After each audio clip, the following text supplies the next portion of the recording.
الله الرحمن الرحيم الحمد لله رب العالمين بمنا يتشنياري ngafo kakenewa tarasti ngafo bi chogodi mea bamano ko donti wele dona donte kele wiche e wiche Allah akbar donti wele dona ko donte kele o korodi bamana ngana donti wele dona donte kele o korodi donte kele abina fo wakati do ka fusa ima do ka gela ima donte kele donte wele dona ko wakati dola sedo kubi o kofe ide service ni wakati nkulpe bisi bo kuma fo no ni wakati na nuku besekane ke muna misela dimo na foro don tuele don na bi general Amadou Aya Siglendo ababo yalla ni don ne ko ta kene de nyema be na nyongri be ba fo aya na bi ma jiti fo na trigete ma jita segere ay mo yere nyina ko voilà donc aya bi remina ababo don tuele don voilà aya bo fo bi kunu bi te kala voilà don te kala ambo fo asimide ale de nyema ya voilà kuna atimbe fo di moto ado mata to ko wele ati fo ila mo ba bla bara la sisa atoko de fo re ale de nyema abaka tlela ale de ordu di mun kala yo de bi kebi otewa donc ale ka don te kala bi abi masaya golo de la donc wele dona aba aya place la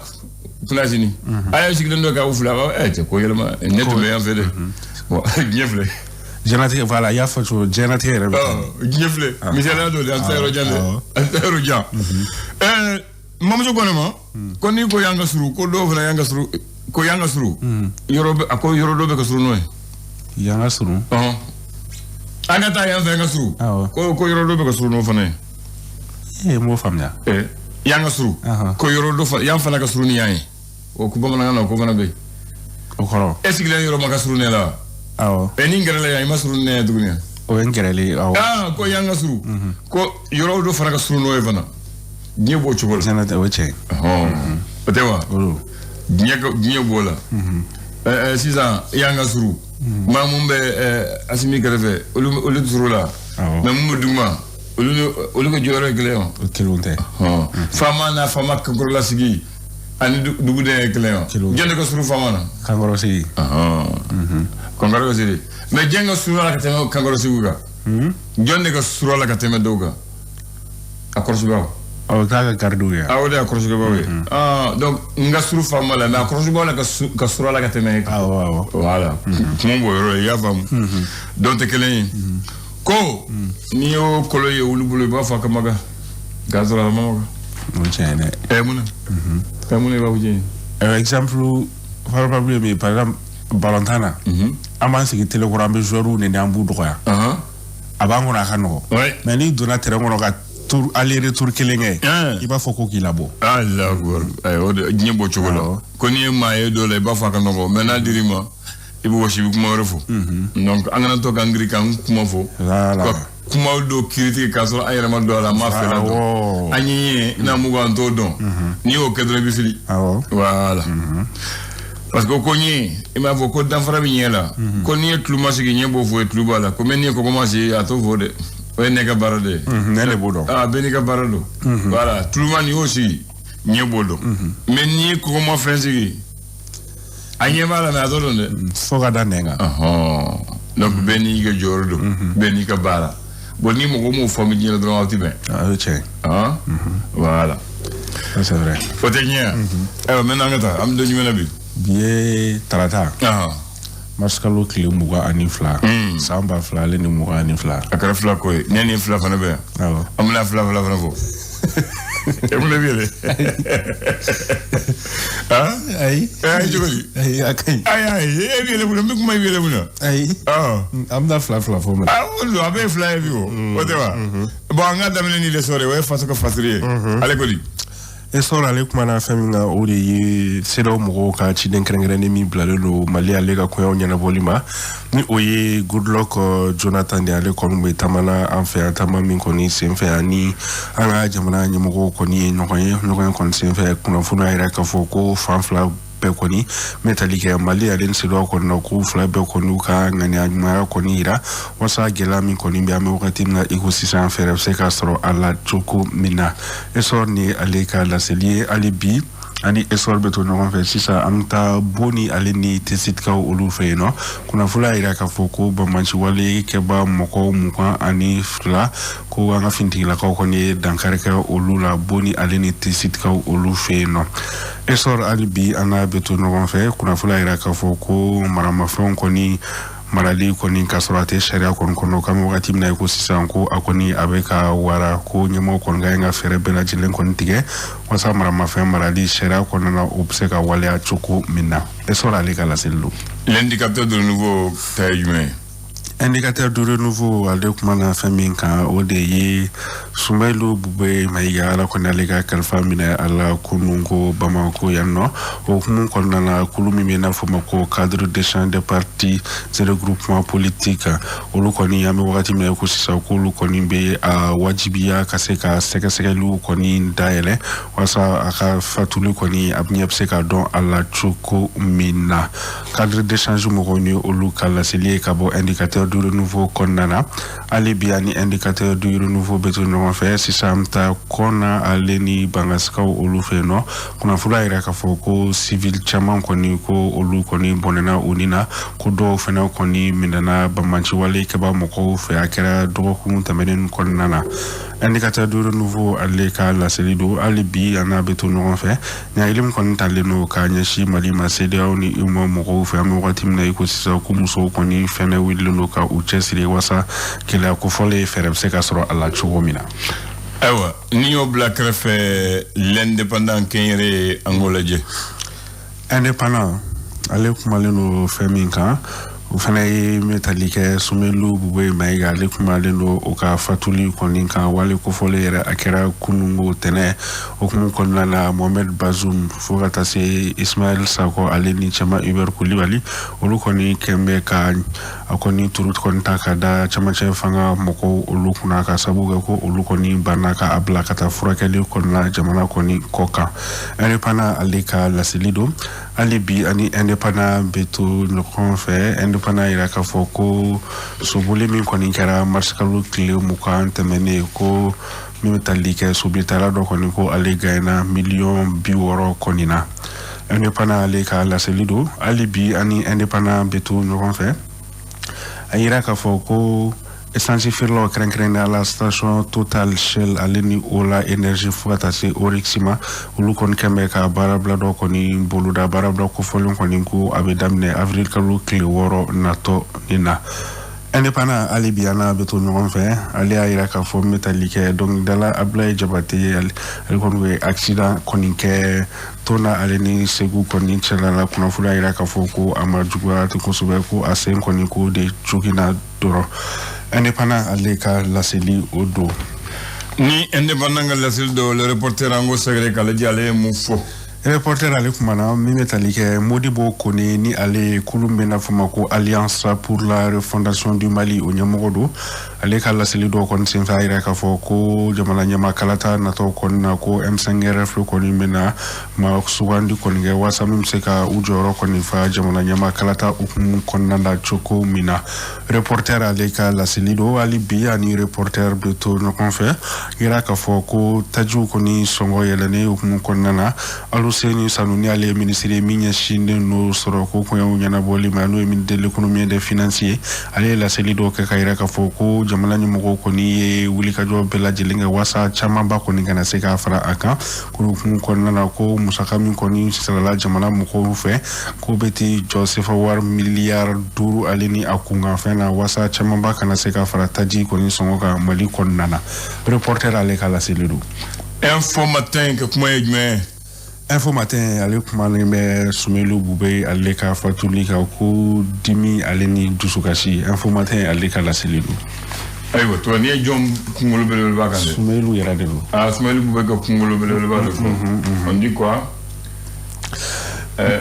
adieu SBM d'accord Nouvel Horizon ale kuma me faminga o de yi ɲɔgɔn bɔla min ni an b'a wele ko Kante ni Sulemani Keita ni bɛɛ lajɛlen b'a dɔn ko Kante la ale kɔni laseli kɛ ka ɲɛsin transition ɲɛmɔgɔw ma ka yira k'a fɔ k'u kɔni tɛ se ka jamana jɛli ko kuma kɔni fɔ k'a sɔrɔ jamanadenw kɔni bɛ sɛgɛn na et olu yɛrɛ kɔni bɛ ka continuer ka miliyɔn kɔni ta Kante ni ye ale ka laseli ye ka ɲɛsin cɛmancɛ fanga ɲɛmɔgɔw Kante jumɛn Bɔla Kante ale de bɛ ka laseli kɛ ka ɲɛsin u ma k'u tɛ se ka jamana jɛli ko kuma fɔ k'a sɔrɔ jamanadenw olu a bɛ théâtre de la wa a bɛ sɛbɛn de la a bɛ théâtre de la a bɛ sɛbɛn de la a sɛbɛnnen kɔni filɛ yan d'accord parce que comme a bɛ se ka kɛ ni théâtre ye voilà ale bɛ sensibilisation kɛ ni théâtre ye comme ale bɛ kɔmɔ ɲaga kɛ awɔ Nouvelle Horizon ale ka laseli don ali bi ani Nouvelle Horizon ani ale bɛ to ɲɔgɔn fɛ ale kumanen bɛ Sumelu Bube Mayiga ale fɛnɛ ka fatuli kɔni kan Nouvelle Horizon a yira k'a fɔ ko jamana ɲɛmɔgɔw kɔni u ban ni ma kɔfɔlen ni k'a bila ka taa furakɛli kɔni na kɔ kan an bɛ wagati min na i ko sisan ko a kɔni fatura kunungo o fɛnɛ kɛmɛ k'a yira k'a fɔ ko wale min kɔni kɛlen filɛ nin ye ko cɛmancɛ fanga ɲɛmɔgɔw kɔni ko tɛgɛ kɔni bɛ ɲɛsin u ma ni wale kɔfɔlen kɔni na Nouvelle Horizon ale ka laseli don hali bi ani Nouvelle Horizon bɛ to ɲɔgɔn fɛ Bamaci wale kɛlɛli hukumu kɔnɔna na yira k'a fɔ an ka fintigilakaw olu ni Bamaci wale kɛbaw kɔni karila ɲɔgɔn na tɛsitikaw olu fɛ yen nɔ kunungo Nouvelle Horizon ale ka laseli don hali bi ani Nouvelle Horizon bɛ to ɲɔgɔn fɛ an bɛ wagati min na i ko sisan ko gɛlɛya kɔni bɛ kɛrɛnkɛrɛnnenya crise économique ta kɔni bɛ yen da dumuni sɔngɔ ko camanba kɔni bɛ ka fara olu kan n'a sɔrɔ an bɛ wagati min na i ko sisan ko ani sunkalo kɔni to tora tile damadɔ ye ko mɔgɔw kɔni bɛ ka jɔrɔ ka sabu kɛ ko dɔ bɛ ka fara da dumuni sɔngɔ kan sunkalo fɛnɛ ale bɛ k'i sɛnsɛn ka na Nouvelle Horizon ale ka laseli don an b'a kuncɛ ni Mali Tribune ye Mali Tribune ale kumanen no Adama Traoré ni ale Recomatem ɲɛmɔgɔ ye Recomatem yɛrɛ ni ale kulu min yɛrɛ kɛmɛ ka plainte kɔni do Orange Mali ale ni Move Africa mɔgɔw kɔni kama kun jumɛn na k'u bɛ répondeur tigɛ mɔgɔw kunna kunnafoni yɛrɛ k'a fɔ ko ni wale kofɔlen kɔni ko a ma daminɛ sisan ko kabini 2012 wagati kɔni Recomatem ale ni réseau kofɔlen fila ninnu kɔni bɛ ɲɔgɔn na répondeur ko kɔni na o hukumu kɔnɔna na ko Adama Traoré a ma découragé a ma a bolo jigin ale ni fɛnɛ ye laseli kɛ ka yira k'a fɔ ko 171 milliards ni ko fɛn minnu a bɛna kɛ cogo min na a ye ɲɛfɔli dɔw fɛnɛ kɛ o kan nka 11h30 wagati o bɛ fɛsɛfɛsɛ mɔgɔw ye Mali Tribune hali bi an n'a bɛ to ɲɔgɔn fɛ Kadiatu Fofana ni ale ye kulu min ni a bɛ fɔ a ma ko mouvement an tɛ an sen bɔ a la o ɲɛma don ale y'a yira k'a fɔ ko yɛlɛma baara minnu bolo dalen don jamana ɲɛmɔgɔw fɛ ni o ye refondation ye ko a tɛ se ka kɛ k'a sɔrɔ musow kɔni ɲin tɛ a la an bɛ saloli kɛ de ne ayiwa n y'o mɛn n'an bɛ saloni kɛ an ka saloni kɛ yen an bɛ mars kalo la Mars kalo ye funteni kalo ye fɔlɔ o Mars kalo funteni barika ka bɔ Mali ma n'a bɔra Mali ma Mali tɛ dɛ Mali ɲɛmaw a politiquemaw ani maa mun bɛ fanga la Mars kalo olu yɛrɛ bɛ siran an ɲɛ parce que an ka kobaw bɛɛ kɛra Mars la n hakili b'a la Musa binna Mars la Atite binna Mars la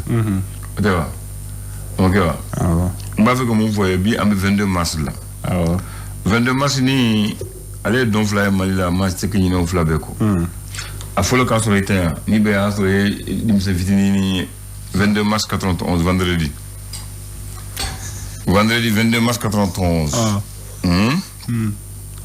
a y'a sɔrɔ Musa Traoré de bɛ fanga na écoleden de Murutira écoleden ye bolonba minɛ ko ils ont dit marche avec barricade et casse parce que écoleden o tɛ mun bolo n'u bɔra siɲɛ fɔlɔ n'u m'u jaabi lu barricade kɛ n'u m'u jaabi barricade et casse ko kɔrɔ dɔn wa an tagamara o man jaabi an tagamara an ye sira tigɛ o man jaabi an m'an sɛbɛ yɔrɔ la sisan k'an bɛ sɛbɛ la maintenant an sɛbɛ an bɛ sira tigɛ an bɛ tiɲɛli kɛ o de ye casse ye tiɲɛli o ma ɲi dɛ o ma ɲi o dun kɛra ka so kari ka tasuma kari ka feu rouge kari donc mun de kɛra n'o kɛra mun de kan ka kɛ faso fana ye sɔrɔdasiw bɔ pour que lakana ka kɛ lakana dama tɛmɛna o de kɛra bonne ye parce que faama fana ko an tɛna sigi k'a filɛ écoliden fana bɛ don o dugu kɔnɔ ka dugu bɛɛ tiɲɛ ji bɛɛ yɔrɔ bɛɛ tiɲɛ donc mun de kɛra donc sɔrɔdasiw bɔra ka fara polisiw kan ah ça doit se boro ko menjenge c'est dasu bolenkenema malfa babolo c'est dasu bolengene malfa kese babolo c'est dasu boné berdem bolenke yoro sahale amemine ah école dem fana ko ante amba jawgateme abike muyi abike kele donc kele willa abena juma ko mona wode okay c'est da école dem ko buteme c'est dasu muguji de ko do yere ñi to sodo be sukubala poche ba kreve wa fuma salver e bo salver don ibe salver ni poche ba ni bita poche ba la et donc e ko do na ko do la ko mo ko tele ko se das do e gëna di chifli gëna di expoler so mi na mo mu mbala lu jën tay o do su chara ba ko Gabriel Touré fotimetor morgu falendo tak Igence falendo Banabato la morgu falendo Bamako be lettre mo bi Robert comme vendredi noir 22 mars 1991 tiens le vendredi noir o vendredi noir ni o de Moussa Tagali sababu telia parce que mouvement démocratique be hein o lu fana tara ñoy bourse de travail là ko bi jogo mi na namando la atiben 23 mars au 12 juillet muso willa ko andem sara fu am fa di jeno donc muso willa doere ko butakama ka boduma ka ta fo parler là c'est dans sous kumbe enada là ni enado e ko national station pro odala donc manga willa mo tara Gabriel Touré là maintenant 24 mars encore meta choudo ya nyar la kaburula jama frile nyonka ngu fana chira do fana bina tuguni e o shudo jama fela mu ci borula fana kara malida mo dumina donc c'est ça 23 24 mars mo tumba ka teme pona kana dugu kon la soro ça doit se pontiga asro o watin ponken do malida bo mo ko kurkrabe ponde marti krende be tege bo ko so ni mete ponga mu chira do sara ponga il va faut prendre martyr donc parce que finiti utumba fait ka école de kumbe ani jama kumbe pour que beka na ñu soro bongo kolana donc o kumbe li de kera cheni de mateme fana cheni kera kotola maintenant politicien ma tara ñoye yentem ko comme quel kera temps na yara mo liga bo avec cheni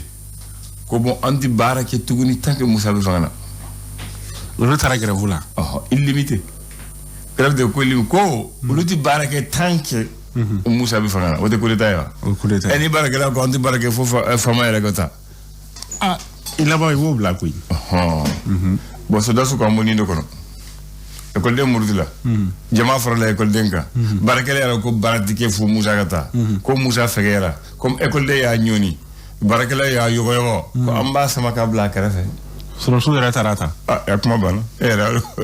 so dasu era comme lui est coulé malfa bubolo donc we ñomoye ko bita chomina ambe bita yo fere ko anga fasota anga na jemana nyemata ko jemana nyama biteme me faso beto donc anga jonjoro la donc so dasu ñomoye donc lui est la kulba ambe ho wala utara musa mi utara na jikoroni o meni fana jamfatu mba ko bola parce que wadon jamfakolon la galente donc dans la nuit du 25 au 26 mars à tété na kamoro ni berger où il y a la palera kasoro musa est recyclendo kaleni ale be réunion la na kamoro kasoro RFI ko musa mena kasoro musa mena de musa be misira ga mani willa katafo musa aywa eti ko dugu bele ko mena ko musa ko ne mena ne on de barola asara ga mena ko dugu kuma esa ko fama bindo fangate ya de musa ko wuli ka fereke ko no nyatana am mereno ne ba fomina eni menena am de reno ne ba sorero bo wole tamaje ka ira fanga bana parce que ni fanga bi fangate uche katola atite na ka chedo do naka biro ko to iro en rela ka to reno o reno kele ngono atite ni biro ru dona bo musa se da sa ko fomu sa da su ega gadira doniga emu wele malfo bubolo ube armelendo fo d'après les sont armés à dents comme monsieur le président pour votre propre sécurité on va vous mettre en sécurité et ya famu président Koutourou ka parler là ale n'a ka maa b'a kɔrɔsi ko président an nana i ka lakana kosɔn an bɛ taa i bila lakana yɔrɔ la Musa yɛrɛ b'o fɔ a ka ɲi k'o tɔ faamuya a ka ɲi k'o tɔ faamuya o ye Musa minɛ a y'a to le ministre de la défense était Mamadu Kulibali sabali la ko parce que ale b'a tete dɔn olu bɛ ɲɔgɔn sa a ko a tete ma n bɛ fɛn kelen de gɛlɛya i ma Musa ni i k'a lakana fɛn kelen Musa sɔrɔ parce que ale y'a faamu ko fanga ba ko n bɛ fɛn ɲini fɛ a tete Musa a ni kana bɔ la kana foyi kana sɔrɔ a tete ko a ma ni kan kelen b'o de a ni foyi t'a sɔrɔ o taara n'a ye donc bi t'an bolo a du y'a timɛ dɛ ayiwa a yɛlɛ du timɛ a yɛlɛ timɛ mais au 22 mars kelen na 2012 maintenant Amadou Aya Sanogo ye Amadou Toumani Touré tɔgɔma ale fana ko i bɛ mɛn ne fanga na sa an fana b'i bila kɛrɛfɛ en 22 kelen na au 22 mars kelen ma olu fana k'a to kɛlɛ la kɔrɔfɛ kɛlɛ la u ko ATT mu dɛmɛ ko kɛlɛ minɛw t'u bolo olu murutira kan kɔnɔ Sadio Gassama fɛ Sadio Gassama taara kumu fɛ olu y'u funteni olu muruti de kɛra yɛlɛmani ye ATT ko a ma se o ma ne kɛlɛ kosɔn an tɛna jamana bonni ATT kɔni ye para commando ye kɔ to palais la k'a ɲɛsin ma ka palais bombarder ATT n'a ka garde kan olu jiginna u senna kɔfɛ ko taara u Togo ko a ka ɲɛ a ye palais ta a ye fanga ta a banna n'a banna o tɛ bon ni fana kɛra Mali la bon ni hakili t'a la an b'u fɔ ye bi donc n b'a fɔ nin bɛɛ y'an ka faso ye donc an ka hakili jɔ mais o si ma faso la kana ye parce que coup d'état fila kɛra tuguni an tɛ coup d'état la tuguni yan donc halisa an m'a ɲɛ sɔrɔ Ala k'a ɲɛ d'an ma amin i ɲare